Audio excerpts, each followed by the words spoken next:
लंडनच्या रस्त्यांवर एक नाट्यमय बचाव कार्य पार पडलं. चला जाणून घेऊया काय होती ही संपूर्ण घटना आणि यामागे काय घडलं. तर या संपूर्ण प्रकरणाची सुरुवात होते या आकड्याने 200. लंडनच्या शीख समाजातील तब्बल 200 लोक एका अपार्टमेंटच्या बाहेर जमले होते. पण का? असं काय घडलं होतं?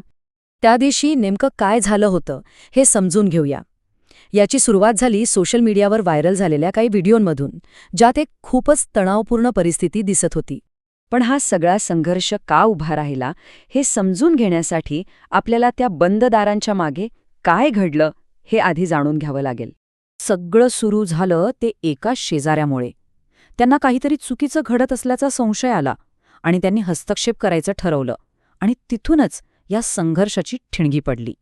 पीडित मुलीने जो काही अनुभव सांगितला तो ऐकून अक्षरशः अंगावर काटा येतो.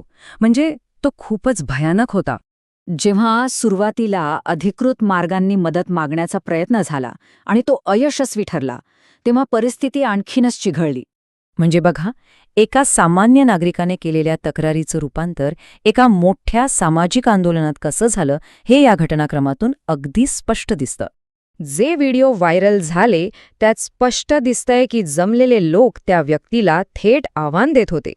लोकांची गर्दी वाढतच गेली आणि अखेरीस प्रशासनाला कारवाई करावीच लागली. ह्या घटनेमुळे ग्रूमिंग गँग हा शब्द परत एकदा चर्चेत आला. हा शब्द एका विशिष्ट प्रकारच्या शोषणासाठी वापरला जातो.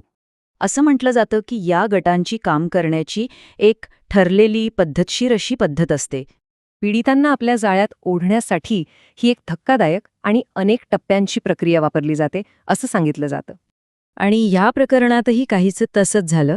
म्हणजे आरोपीने पीडित मुलीशी तिच्या अपहरणाच्या कित्येक वर्षांपूर्वीच मैत्री केली होती असा आरोप आहे. पण ही चिंता काही नवीन नाहीये. युनायटेड किंगडममध्ये अशा घटनांचा एक मोठा आणि दुर्दैवी इतिहास आहे. द गार्डियनच्या एका रिपोर्टनुसार रॉदरहॅममध्ये जे प्रकरण उघडकीस आलं त्यात अशाच प्रकारे तब्बल 1400हून अधिक मुलं बळी पडली होती. या मुद्द्यावर तर जागतिक पातळीवरच्या व्यक्तींनीही प्रतिक्रिया दिल्या आहेत, ज्यामुळे ही समस्या कशी हाताळायची यावर युकेमध्ये एक मोठी राजकीय चर्चा सुरू झालीय.